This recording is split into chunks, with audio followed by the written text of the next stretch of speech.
kali ditugaskan di LPPM itu tahun 2012 dan ya melanjutkan beberapa hasil rapat sebelumnya yang saya ditempatkan di komisi PPM, subkomisi PM gitu.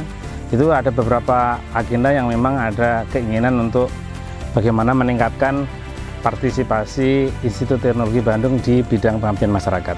Jenisnya ini pertama mitigasi bencana, yang kedua itu industri kreatif dan pariwisata, yang ketiga desa binaan.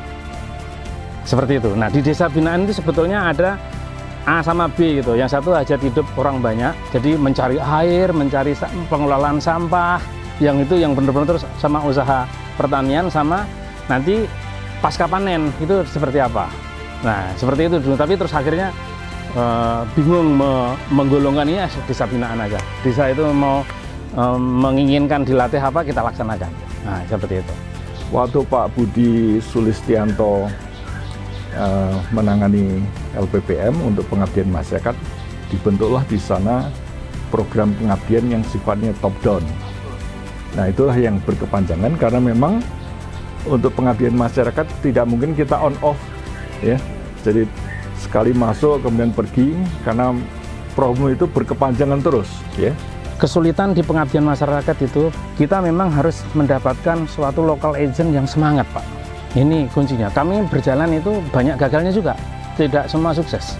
Tidak semuanya berhasil, tapi yang kita identifikasi dan ini jadi pembelajaran kita, perlunya ada tokoh muda yang betul-betul di sana punya jiwa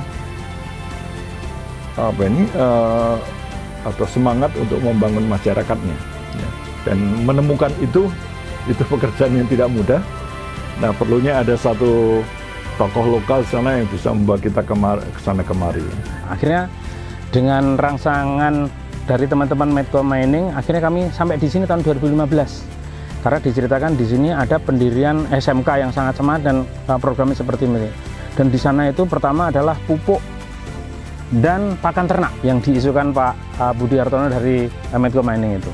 Nah, di awal kan saya melihat istilahnya Bu Mimi ya, serius ya. Jadi siswanya bertumbuh, kemudian gurunya juga semangat ya, disiplin adik-adik juga kebangun. Dan secara paralel saya juga ngobrol sama Prof. Budi Sulistianto waktu itu yang notabene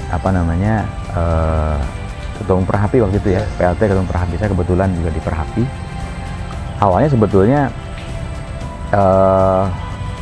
ngajak Perhapi ya, cuman beliau katakan, Pak Budi gimana kalau dengan LPPM? Karena kalau di Perhapi kan tinggal setahun lagi beliau ya jadi Ketua Perhapi. Kalau LPPM mungkin lebih pas Pak katanya, dan LPPM juga punya keinginan untuk keperbatasan. Kalau tentang sekolah saya mungkin ada cerita sedikit yang agak menggelitik nih, karena saya masuk ke Semenggaris sama sekali tidak ada sekolah. Di situ mulai banyak anak-anak dari Malaysia. Saya tahu itu anak Indonesia, tapi bahasanya sangat bahasa Sabah percampuran. Dan waktu itu belum ada sekolah. Jadi pekerja-pekerja yang mampu menyekolahkan anaknya dititipkan di rumah-rumah kos di Nunukan. Tetapi pekerja yang tidak mampu mengikutkan anaknya ke Semenggaris tanpa pendidikan. Dan di situ saya coba mengatur waktu saya, pulang kerja jam 5, insya Allah saya akan langsung ke teras masjid, mencoba mengajar dasar pembelajaran Indonesia, ABCD, perhitungan, mencoba menumbuhkan jiwa nasionalismenya dengan lagu-lagu kebangsaan. Ternyata mereka sama sekali tidak ngerti tentang itu. Ketika anak-anak saya bariskan, saya coba mengajar ABC, saya jelaskan ini ABC. Salah Maci, saya dipanggil Maci, saya tersadar, kok saya dipanggil Maci? Oh ternyata anak-anak ini sudah kebiasaan Sabah. Yang dia maksud salah itu bukan ABC, tapi IBC. IBC, karena itu yang mereka dengar di Sabah. Ada lagi satu, saya masuk besoknya matematika, saya coba giring dengan tambah-tambah. Ini namanya 2 tambah 2 nak. Salah Maci, itu 2 campur 2. Saya jadi, ya Allah kok segininya anak-anak saya. Saya coba pancing 4 kurang 2. Salah Bu, salah Maci. Itu 4 tolak 2. Saya pulang ke mes, karena waktu itu belum ada rumah, saya mes. Coba memikirkan saya berada di tanah Indonesia. Anak-anak itu notabene-nya adalah anak-anak Indonesia. Kok bahasanya sama sekali lepas dari Indonesia. Terlebih saya pancing dengan lagu Indonesia Raya, sama sekali mereka tidak pernah dengar. Malah mereka mencoba, ini loh Bu, lagu kebangsaan yang biasa kami dengar, Negaraku. Saya coba pancing mereka menyanyi, semua menghafal lagu kebangsaan Malaysia. Itu yang membuat saya merasa bahwa saya harus bersama mereka. Pak Budi katanya ada warga yang berinisiatif bikin SMK filial, Pak Camat bilang di kolong rumah. Ya, berapa kali sih saya diingetin lah oleh Pak Camat untuk lihat gitu. Baru yang keberapa lah, ketiga kali kalau nggak salah. Saya dengan Pak Camat ke kolong rumah itu bulan Agustusan lah. Awal-awal kan itu. 2013. Sebulan 2 bulan kan saya lihat aja kan.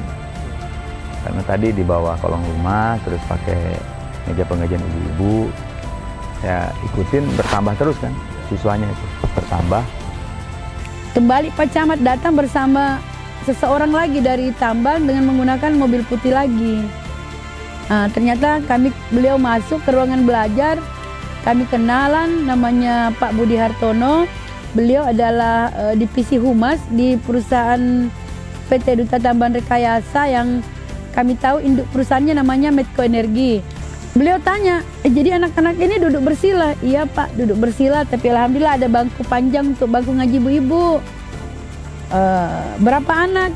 Saya bilang awalnya 14, tapi seiring dengan berjalannya waktu ternyata anak-anak Semenggaris yang tadinya bersekolah di Nunukan mulai ada yang pindah.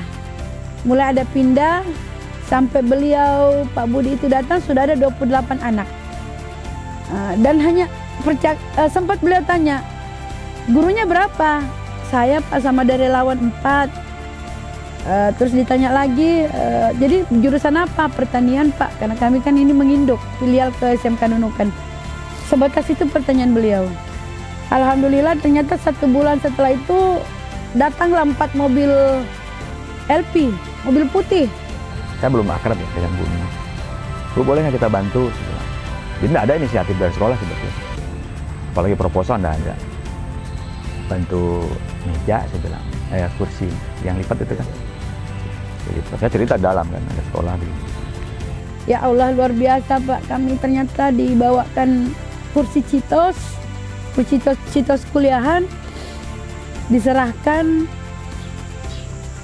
Terus satu pertanyaannya Pak Budi, bahagia kah Bu dengan kursi ini? Saya tidak menjawab, tapi anak-anak semua senang. Alhamdulillah Bu, kami tidak sakit pinggang lagi duduk bersila. Saya tidak menjawab apa-apa Pak, saya hanya keluar dari ruangan bawah rumah. Saya ke depan teras dan menengadah ke langit. Saya cuma bilang, ya Allah, kenapa terlalu cepat saya dibantu? Kasih saya kesempatan berbuat dulu, jangan langsung dibantu, seperti itu. Saya lihat semangat ya. Saya yang saya tidak bisa bisa lupakan itu semangatnya gitu ya. Hanya kemudian 1 atau 2 bulan kemudian saya tawarin ke Bu Mini, karena saya tahu kan nggak ada yang support kan. Gimana kalau kita bantu untuk honor ya nggak gede lah, nggak sampai. Saya keluar dari ruangan, keluar dari bawah rumah dan menengadah ke langit untuk kedua kalinya. Saya bilang, ya Allah, berkah apa lagi nih? Tadinya saya dikirimkan kursi, ini sekarang gaji guru saya mau ditangani oleh satu perusahaan. Jadi, dan setelah itu Pak, terus terang banyak berkah yang kami dapatkan. Saya hanya tambah yakin melangkah bahwa hidup ini kita harus berani. Ya sudah, kami nikmati Pak, akhirnya kami kenal, senang Pak, merasa bangga sekali ketemu orang tambang yang mau kenalan dengan kami yang orang kampung. Kebetulan di Kecamatan Semenggaris ada kunjungan tim pembangunan. Dan tim pembangunan ini kebetulan dipimpin oleh Ibu Wakil, waktu itu Ibu Wakil Bupati namanya Ibu Asma. Siang beliau tiba dengan rombongan, istirahat di rumah dan dilihatlah kegiatan di bawah rumah waktu itu, anak-anak. Sempat beliau tanya Pak Camat, itu apa dibawa kok pakai putih abu-abu? Anu Bu, itu SMK lah. bukannya di profil Semenggaris yang tertinggi SMP. Oh iya Bu, SMP. Tapi kebetulan ibu yang punya rumah ini lagi buka kelas jauh. Kenapa harus kelas jauh? Kenapa tidak mandiri? Akhirnya saya cerita bahwa saya sudah menghadap dan memang kami jauh dari layak. Nah, Ibu Wakil Bupati malah jawab begini, dalam ranah pendidikan tidak ada layak tidak layak, yang jelas ada kemauan, ada sasaran, buka. Dan setelah Ibu Wakil di awal 2014 Bupati lagi yang datang Pak, ditanya tentang sekolah itu, saya jawab yang sama, anu Pak, kami belum memenuhi standar. Sudah Pak Kadis didudukkan, tolong bantu Burus, cikal bakal sekolah ini akan menjadi wadahnya anak Semenggaris. Harus kita bantu untuk membesarkannya. SMA 1 Semenggaris ini sangat strategis sekali karena berada di tengah-tengah kebun kelapa sawit. Dan di sekitarnya juga ada perusahaan-perusahaan besar yang melakukan operasi di sekitar area sekolah. Nah, sehingga apa? Sehingga kami merasa penting untuk mempersiapkan anak-anak di daerah perbatasan itu agar mereka juga memahami, dan pihak-pihak dunia usaha dan dunia industri juga memahami bahwa untuk kebutuhan tenaga lokal itu bisa dipenuhi dari SMK kami yang berada di perbatasan. Tahun kedua kita mulai bantu pendirian itu jurusan otomotif alat berat. Nah itu dari kita lah dulu, ijazahnya apa dari kita. Memang cukup nekat juga ya. Karena kita bikin workshop kurikulum dulu di site kita. Kami datang ke sini, pupuk sama pakan ternak ini, karena ternak di sini itu bisa jalan-jalan menghabisi beberapa tanaman yang ada di sini Pak, karena ternak sini liar ya. Bagaimana kalau coba orang sana kita ajari berternak dan disediakan pakanan ternak yang dari pengolahan pengkayaan secara mikroorganisme itu. Kita ajarin sudah. Kemudian lalu ada istilahnya kreativitas memproduksi pasca panen ini, ada nata de coco, ada tempe, kita ajari berikutnya. Mendengar tim ITB mau ke sini itu buat saya berkah dari langit. Dan begitu saya terima suratnya, daftar beberapa guru besar, saya berpikir ini berkah buat wilayah saya, bukan sekolah saja. Tapi ini berkah untuk Semenggaris. Waktu itu nama Prof. Budi tercantum, Prof. Edi tercantum, Prof. Sahrir tercantum, Dr. Nyoman, terus Dr. Budi Faisal, terus ada Dr. Dudi yang sudah almarhum baru-baru, dan beberapa tim pendamping. Mereka datang dengan membawa beberapa kegiatan, contohnya kegiatan pembuatan pupuk, mulai mengenalkan jamur, mulai mengenalkan biopori, dan mau mengenal budaya. Dan waktu itu saya antar juga ke Kampung Dayak, ketemu Pak Kuin. Ini namanya Sungai Sekalayan, supaya lebih dikenal bahwa di perbatasan ada nama Sungai Sekalayan. Bangantawa ini dengan bahasa daerah senang hati, dan bahasa Indonesia dengan senang hati, supaya air terjun ini juga akan digunakan jadi sebuah objek wisata, khususnya di Kabupaten Nunukan. Tolonglah bantu kami dengan pembangunan yang bisa memajukan khususnya di Kecamatan Semenggaris. Karena kita sangat rindu sekali supaya kita sebagai cermin negara di perbatasan, ya tolonglah dibantu apa-apa kebutuhan, terutama saya lihat sekarang ini kita sudah berapa kali buat pengajuan, ternyata masih ada tergendalanya, khususnya jalan. Dan pulang dari Semenggaris, saya sempat diundang ke ITB juga, Pak. Dan untuk menambah semangat, dan itu memang kami biasa lakukan kalau PM, Bu Guru, Pak Guru, yang bisa menyeleksi siswa aktif, kita invite ke Bandung. Kita training di lab yang lebih representatif di sana, kira-kira sebulan sambil melihat Bandung bareng gini. Terus Bu Gurunya juga kita lihat bagaimana alternatif pembelajaran yang mungkin bisa ditiru gitu. Kita undang ke sana, itu alhamdulillah semangat. ITB menurut saya keluarga ya buat kami, jadi orang tua buat kami, karena beliau-beliau ini selalu datang berkunjung ke kami, bukan hanya silaturahim tapi memberikan ilmu yang bermanfaat khususnya buat siswa-siswi. Saya sendiri beserta 2 orang siswa mendapatkan kesempatan untuk magang di kampus ITB Bandung selama 2 bulan dan di situ kami didampingi dan dibina bagaimana bisa membudidayakan jamur. Dalam hal ini ada pembuatan tempe, ada pembuatan jamur merang, jamur tiram, dan itu kami dapatkan selama 2 bulan yang alhamdulillah yang tujuannya adalah bagaimana ilmu yang kita dapatkan di kampus tersebut bisa kita terapkan di sekolah tersebut, di sekolah ini. Selain mendapatkan materi tentang mikrobiologi, kami juga dikasih les-les pribadi dari kakak-kakak mahasiswa dari sana. Kemarin tuh ada les biologi, matematika sama fisika. Nah, itu. Jadi les itu tuh berfungsi supaya nantinya kami punya persiapan bisa masuk kuliah di ITB itu. Di pertengahan 2017 kami kesini lagi untuk melakukan pelatihan. Gedung SMK ini alhamdulillah sudah agak panjang, Pak, tapi ada problem di toilet, sehingga waktu itu kami bertanya, air ini selama ini bagaimana pengadaannya? Begitu diceritakan bahwa air itu dari talang, wah, kami kaget semua, Pak. Ini tahun depan itu ada MTQ yang dipasrahkan di Sri Nanti ini. Nah, itu bagaimana menjamu tamu kabupaten di sini terus airnya megap-megap. Diskusilah kayak tadi, kita tertawa-tawa di lokasi tadi, terus akhirnya Bu Mini itu bilang di sini sebetulnya ada mata air, Pak Budi. Mata air? Tapi kok kenapa Ibu pakai talang? Karena memang tidak berjalan. Akhirnya kita putuskan kita harus datang lagi ke sini, ambil sampel, apakah ini layak atau tidak, gitu kan. Akhirnya kami datang lagi sama Profesor Syahril untuk mengambil sampel dan melihat beberapa sumber. Akhirnya dikaji, kebetulan di sini kandungan Fe-nya itu agak tinggi, kalau diaerasi itu beres. Nah, Pak Syahril waktu itu menggarisbawahi, Pak Budi pastikan jangan sampai ketika udah jalan, udah bagus, malah kemudian tidak diposisikan BUMDes, istilahnya gitu Pak ya, berkelanjutan. Jadi kami pastikan BUMDes berkelanjutan, Pak. Nah, kemudian kita bikin MOU tuh Pak dengan BUMDes, DTR MOU dengan BUMDes untuk kemudian memperbaiki, mengelola spam itu.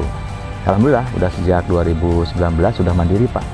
Ini kalau berjalan sudah besar, ini cukup rumit, sehingga kita muncul ide ada musyawarah. Jadi senior-senior Sri Nanti ini hadir, pada hadir memberikan rembuk. Yang disarankan adalah bagaimana kalau misalnya nanti ada maraton di perbatasan, itu satu. Kemudian kita menjadikan SMK yang sudah fasilitasnya cukup maju ini menjadi suatu pusat pelatihan yang kita sebut pintu emas perbatasan itu. Pintu ini singkatan dari Pusat Inovasi dan Teknologi untuk, itu pintu ya. Nah, terus emasnya ini ekonomi masyarakat perbatasan. Harapan kita tentunya final terakhir, Pak, itu adalah menjadi desa mandiri. Tapi untuk menjadi desa mandiri kan nggak mudah, Pak. Intervensi pemerintah harus kuat, harus besar. Tetapi kita tahu bahwa pertambangan sekarang lesu, maka sektor penopang lainnya adalah perkebunan. Saya melihat ada sektor yang sangat menjanjikan, yang bagus adalah sektor pariwisata. Mungkin kedepannya nanti ITB kan karena banyak kajian-kajiannya di sana, mungkin bisa diterapkan di sini. Semenggaris ini dominan perkebunan kelapa sawit. Itu masalah-masalah yang dihadapi masyarakat di sini, masih rendahnya produksi, sehingga nanti bisa berdampak kepada peningkatan kesejahteraan masyarakat. Semoga apa yang kita harapkan untuk desa ini bisa lebih maju dan lebih berkembang lagi. Jadi kami dari awal memastikan bahwa program yang kita jalankan harus sustain. Jadi fokus utama SDM. Nah, kita ingin membangun generasi kan, perbatasan yang baik. Perusahaan yang ada di daerah itu dia punya kewajiban juga buat menginisiasi, memfasilitasi sehingga keinginan masyarakat itu bisa terwujud. Kewajiban melakukan reklamasi revegetasi pasca tambang itu adalah kewajiban yang melekat kepada semua penambang, semua perusahaan tambang, itu wajib hukumnya. Memajukan masyarakat yang ada di perbatasan, tidak ada sekolah di lain, karena ini langsung guru-gurunya juga membanggakan, semua handal semua. Dan setelah itu Pak, terus terang banyak berkah yang kami dapatkan. Saya hanya tambah yakin melangkah bahwa hidup ini kita harus berani. Berani melangkah, kita akan lihat apa yang ada di depan.